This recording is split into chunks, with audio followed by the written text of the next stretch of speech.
अब मैं कार्यक्रम को गति प्रदान करते हुए राजकीय महाविद्यालय बावड़ी जोधपुर में सहायक आचार्य पद पर कार्यरत डॉक्टर पुष्पा जी बिश्नोई को आमंत्रित करूंगा। जंबवाणी में लोक चेतना विषय पर पीएचडी कर चुके डॉक्टर पुष्पा जी के विभिन्न राष्ट्रीय व अंतर्राष्ट्रीय पत्र पत्रिकाओं में 25 से अधिक शोध आलेख प्रकाशित हो चुके हैं। वहीं 15 से अधिक अंतर्राष्ट्रीय व 35 से अधिक राष्ट्रीय वेबिनार में आप सहभागिता व पत्र वाचन कर चुके हैं। आप जामवाणी साहित्य अकादमी बीकानेर के सक्रिय सदस्य भी हैं। जामवाणी साहित्य पर आपकी 2 पुस्तकें प्रकाशनाधीन हैं व 1 पुस्तक प्रकाशित हो चुकी है। स्वागत है मैडम, आए और आप अपने विचारों से लाभान्वित करावें। धन्यवाद कुलदीप जी। मेरी आवाज आ रही होगी? बिल्कुल आ रही है मैडम, स्वागत है, शुरू करें। जी सर। गुरु जम्बेश्वर पर्यावरण संरक्षण शोधपीठ जय नारायण व्यास विश्वविद्यालय जोधपुर द्वारा वैश्विक महामारियां पर्यावरण से अंतः संबंध प्रभाव एवं जामवाणी दर्शन विषय पर आयोजित अंतर्राष्ट्रीय वेब संगोष्ठी के द्वितीय सत्र के मुख्य अतिथि माननीय श्री कृष्णाराम जी बिश्नोई, विधायक लोहावट, अध्यक्ष डॉक्टर एम.आर. बलोच, निदेशक आफरी जोधपुर और विशिष्ट वक्तागण, संयोजक महोदय, इस सत्र के संयोजक महोदय कुलदीप जी एवं आभासी पटल से जुड़े समस्त विद्वज्जन पर्यावरण प्रेमियों का स्वागत। और मेरा विषय है वो वर्तमान की वैश्विक महामारियों में जामवाणी दर्शन के विषय पर है कि जामवाणी दर्शन में इसका क्या हल हो सकता है।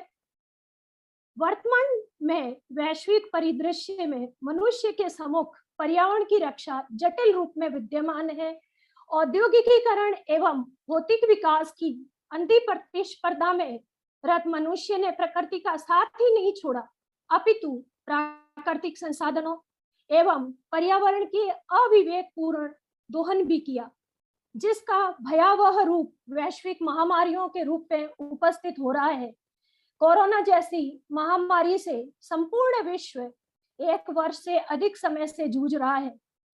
मानव ने पर्यावरण की में प्रदूषण का ऐसा गरल भर दिया है जिसके कारण आज मानव मात्र अपने श्वासों की कीमत चुकाकर भरपाई कर रहा है। वर्ष 2020 में कोविड-19 की प्रथम लहर, वर्ष 2021 में कोविड-19 की दूसरी लहर ने हमें पर्यावरण संरक्षण की महती आवश्यकता से साक्षात करवा दिया है। सिद्ध हो गया है कि मानव जीवन के रक्षक है वो वृक्ष है। वृक्ष धरती का श्रृंगार ही नहीं है, अपितु मनुष्य और समस्त मानव जगत के पोषक हैं। यहाँ पर मैं मुख्य रूप से मई 2021 में प्रकाशित समाचारों की ओर आप सभी का ध्यान आकर्षित करना चाहूंगी और शायद आप सभी ने इन समाचारों को पढ़ा भी होगा। प्रथम समाचार इंदौर राहु रंगवास से था, जिसमें बुजुर्ग श्री राजेंद्र पाटीदार ने कोरोना काल में कोरोना से बचने और ऑक्सीजन की पूर्ति हेतु पीपल के पेड़ पर अपनी एक कुर्सी लगा रखी है और जब भी उन्हें समय मिलता है वो वहां जाकर बैठ जाते हैं। वे वहीं प्राणायाम और योग भी करते हैं और पाटीदार खुद कहते हैं कि मैं इसके माध्यम से ये संदेश देना चाहता हूँ कि वृक्षों का महत्व है वो अनंत है और ऑक्सीजन के असीमित और निःशुल्क स्रोत है वो पेड़ है। ऐसी ही एक खबर राजस्थान के जालोर जिले के सांचौर क्षेत्र के ग्रामीण अंचल से थी, जिसमें कोरोना के मरीज के ऑक्सीजन लेवल को बढ़ाने के लिए खेजड़ी वृक्ष के नीचे उसको चारपाई पे लिटाया हुआ है और उसका इलाज किया जा रहा है। सांचौर के राजकीय अस्पताल के डॉक्टर मनोज बिश्नोई कहते हैं कि मरीज का ऑक्सीजन लेवल 80 तक हो तो वह खेजड़ी वृक्ष के सानिध्य में रहकर करीब 3 से 6 दिन में ठीक हो जाते हैं और उनका ऑक्सीजन लेवल है वो पुनः यथावत हो जाता है। अर्थात इन दोनों ही उदाहरणों से सिद्ध होता है कि खेजड़ी और पीपल जैसे वनस्पति है वो हमारी जो वर्तमान में कोरोना काल में कृत्रिम ऑक्सीजन की जो निर्भरता है उसको कम करता है और प्राकृतिक रूप से ऑक्सीजन की आपूर्ति करता है। गुरु जाम्बोजी को विश्व का प्रथम पर्यावरण वैज्ञानिक कहा जाता है। वो लोक दृष्टा और लोक सृष्टा थे। उन्होंने लोक को देखा और लोक को आज से 5 शती पूर्व ये संदेश भी दिया कि पर्यावरण का हल है वो वनस्पति ही है। गुरु जी अपना निवास स्थान वृक्ष छांव तले बनाते हैं और वो अपनी वाणी में स्पष्ट कहते हैं, हरी कंकेड़ी मंडप मेड़ी जहां हमारा पासा। उनका तो निवास स्थान, मंडप और महल सब कुछ था, वो हरे वृक्ष थे। लेकिन हम अपने महलों और अत्याधुनिक अट्टालिकाओं के निर्माण एवं विलासितापूर्ण जीवन शैली को अंगीकार कर पर्यावरण को अपूर्णीय क्षति पहुंचा रहे हैं। गुरु जाम्बोजी अपनी वाणी में स्वयं का ध्यान पृथ्वी में एवं निवास वनस्पति जगत में मानते हुए कहते हैं, मोरे धरती ध्यान वनस्पति बासो, यानी उनका ध्यान इस पृथ्वी में और प्रत्येक वनस्पति में उनका निवास है। वर्तमान में हम महामारी में कोरोना मरीजों हेतु प्राणवायु के साथ साथ जो हम गाइडलाइन पढ़ते हैं उसमें स्वच्छ वातावरण एवं मानसिक रूप से सशक्त होना भी आवश्यक बताते हैं। और गुरु महाराज स्पष्ट शब्दों में कहते हैं, तन मन धोइए संयम होइए, यानी शारीरिक स्वच्छता, मानसिक स्वच्छता के साथ ही संयमित आचरण भी आवश्यक है। वैश्विक महामारी ने हमें प्रकृति और पर्यावरण में वृक्षों के महत्व से परिचित ही नहीं करवाया है, अपितु इनके अभाव में हमारा जीवन अस्तित्व ही संकट में है। वातावरण में कार्बन डाइऑक्साइड की अधिकता, ऑक्सीजन की कमी, अतिवृष्टि, अनावृष्टि तथा कोरोना जैसी वैश्विक महामारियों की ज्वलंत समस्याओं का एकमात्र समाधान पर्यावरण की रक्षा, वृक्षों की रक्षा ही है। और वृक्षों की रक्षा करके ही हम प्राकृतिक संतुलन बना सकते हैं। जामहाड़ी कवि साहेब राम जी कहते हैं, लीले रूख ने घालो गाया, वृक्ष मात्र हरियाली देने वाला नहीं है, अपितु बहुमूल्य संपदा के कारण जामहाड़ी साहित्य दर्शन में देवों का निवास स्थान भी वृक्षों को ही बताया गया है। देव रहे नित वन के माही, लीली लकड़ी तोड़े नाही। व्यक्ति जन्म से लेकर मृत्यु पर्यंत वृक्षों तथा इस पृथ्वी पर निर्भर है। जामहाड़ी कवि साहेब राम जी कहते हैं कि पेड़ पेड़ में परमेश्वर के दर्शन होते हैं और वो लिखते हैं, जांडी ओट गवाल जब जावे, पेड़ पेड़ परमेश्वर पावे। जामहाड़ी दर्शन में वृक्षों को माता पिता के समान माना गया है। मनुष्य वृक्षों के पुत्र है और वृक्ष अपने अमृत तत्व से समस्त मानव जाति और प्राणी जगत का पालन पोषण करते हैं। रूख हमारे मात पित, तुम्हारे काहू जो बेर, इमरत पिया जो सरे, तो काहे पियो झेर। काही पेड़ में इमृत धारा, लेवे ही पोख पड़े जन सारा। आज यही संकल्प समूची मानव जाति के लिए अपरिहार्य हो गया है। दया धर्म करे प्रीति पाला, रूख राय के सदा रुखाड़ा, यानी पेड़ों की रक्षा करके ही हम है वो अपने जीवन को बचा सकते हैं। पौराणिक आख्यानों के आधार पर प्रकृति के मूल तत्व वृक्ष को न काटने की बात विलोजी अपनी वाणी में बार बार दोहराते हैं, क्योंकि वे प्रकृति को ब्रह्म सदृश स्वीकार करते हैं। वृक्ष आदि स्थावर सब सृष्टि, ब्रह्म रूप ये जान समष्टि।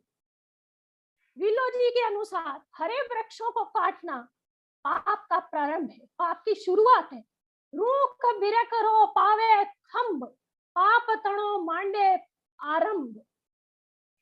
वो कहते हैं कि निर्दयी होकर हरे वृक्षों को काटने वाला अंततः नरक में जाता है।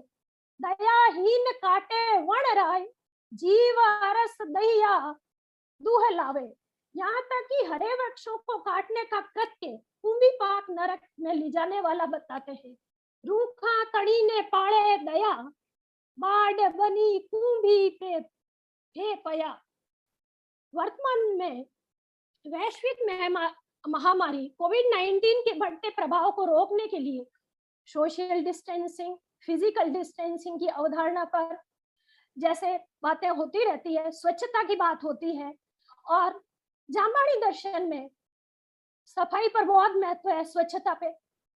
चौके बिना रसोई कबहू मत करो, यानी स्वच्छ स्थान पर खाना बनाना और स्वच्छता पूर्वक खाना बनाना। इसके अलावा एक बात, कोविड-19 से बचने के लिए मास्क के साथ साथ बार बार हाथ धोने की कही जाती है। और जामवाणी दर्शन में शारीरिक स्वच्छता हेतु सुबह प्रातः पहला कार्य है वो स्नान करने का कहा गया है। और जामवाणी कवि कहते हैं, वे स्नाने कोय जो पलो लगावे, नहाए ते शुद्ध होए गुरु फरमावे। यानी कोई अशुद्ध व्यक्ति से स्पर्श भी हो जाए तो आपको पुनः नहाना चाहिए। अर्थात वही बात कि हमें संपर्क, किसी भी व्यक्ति के अनहाइजीनिक के संपर्क में आने पे हाथ धोना है, ये बात बहुत पहले जामवाणी दर्शन अभिव्यक्त करता है। वैश्विक महामारी कोविड-19 के बढ़ते प्रभाव को रोकने के लिए क्वारंटाइन और आइसोलेशन जैसे शब्द जिनसे हम शायद सभी परिचित हैं और जिसपे बहुत जोर दिया जा रहा है, विश्नोई पंथ में ये अवधारणा भी जामोजी के समय से चली आ रही है। सूतक पातक अंत घरहु लिपाइए, घर को स्वच्छ भी करना है। गौ घृत शुद्ध जान जू होम कराइए, और हवन के महत्व को भी बताते हैं। ऋतुवंती होवे नार पलो नहीं छुइए, पांचू कपड़ा धोए नहाए शुद्धि होई। गुरु जाम्बोजी ने पर्यावरण संरक्षण को धर्म से जोड़कर और अधिक सशक्त और लोकप्रिय बना दिया था। बिश्नोई पंथ के पर्यावरण संरक्षण के संबंध में एक विशेष तथा रोचक बात यह है कि वे स्वयं न तो जीव हत्या करते हैं, न पेड़ों को काटते हैं। ये तो शायद कई धर्मों के अनुयायी जो अहिंसा का पालन करते हैं वो भी मानते हैं, परंतु जामवाणी दर्शन में जो इनके अनुयायी है वो अन्य लोगों को भी हिंसा करने से रोकते हैं, वृक्षों को काटने से रोकते हैं, उन्हें ऐसा करने के लिए समझाते हैं, मनाते हैं, रोकते हैं। और उसके बाद भी अगर कोई नहीं माने तो स्वयं के प्राणों का उत्सर्ग करने के लिए तत्पर भी हो जाते हैं। जीव जंत हम मारा नहीं, रूख राय में काटा नहीं, को मारे तो मारण ने देवा, जब गुरु कहवे दई सो सेवा। इसके अतिरिक्त भारतीय संस्कृति में यज्ञ की महिमा भी अपार है। हमारी सृष्टि के आधार बिंदु के रूप में यज्ञ को माना गया है। यज्ञ का धार्मिक दृष्टि के अतिरिक्त पर्यावरण की दृष्टि से भी बहुत महत्व है, और प्रतिदिन यज्ञ करने से ईश्वर की कृपा और आशीर्वाद तो मिलता ही है, साथ ही पर्यावरण का शोधन भी होता है। अतएव जामवाणी दर्शन में गुरु जाम्बोजी ने प्रातः काल यज्ञ करने पर बल दिया। उठ परबाते होम करीजे, हित सु होम करो सब लोई। वर्तमान में वैश्विक महामारी से बचाव हेतु वायुमंडल से अस्वस्थकारी तत्वों के उन्मूलन हेतु कपूर, लौंग इत्यादि के धुएं, हवन आदि की सलाह दी जा रही है। जामवाणी पंथ के अनुयायी 5 शताधिक वर्षों से नित्य प्रातः विधि विधान से संपन्न हवन परंपरा का पालन कर रहे हैं। यज्ञ में आहुति के रूप में प्रयुक्त सुगंधित द्रव्य, नैवेद्य, नारियल, गोघृत जैसे पुष्टिकारक, जो तिल जैसी रोगनाशक सामग्री के प्रयोग से जहरीली गैसों का शुद्धिकरण होता है। यज्ञ करने से आसपास के वातावरण में उपस्थित रोगाणुओं का नाश होता है।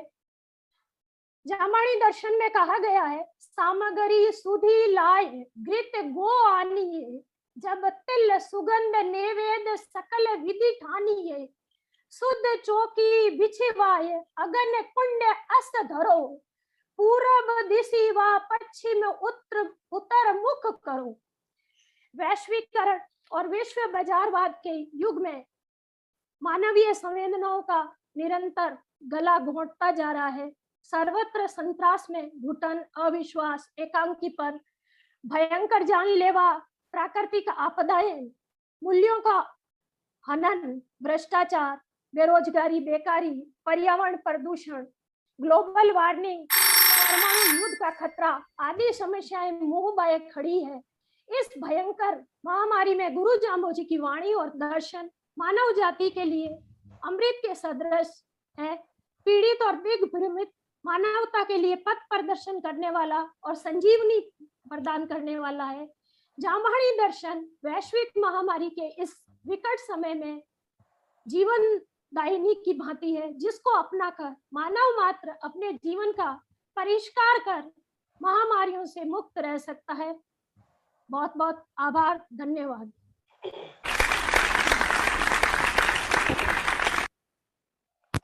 बहुत बहुत धन्यवाद सम्माननीय पुष्पा जी। आपने गुरु जम्बेश्वर भगवान के मुखारविंद से उच्चारित वर्तमान में जो बातें आज भी प्रासंगिक है उसका बहुत ही अच्छे तरीके से आपने जिक्र किया। पुनः आपका बहुत बहुत अभिनंदन।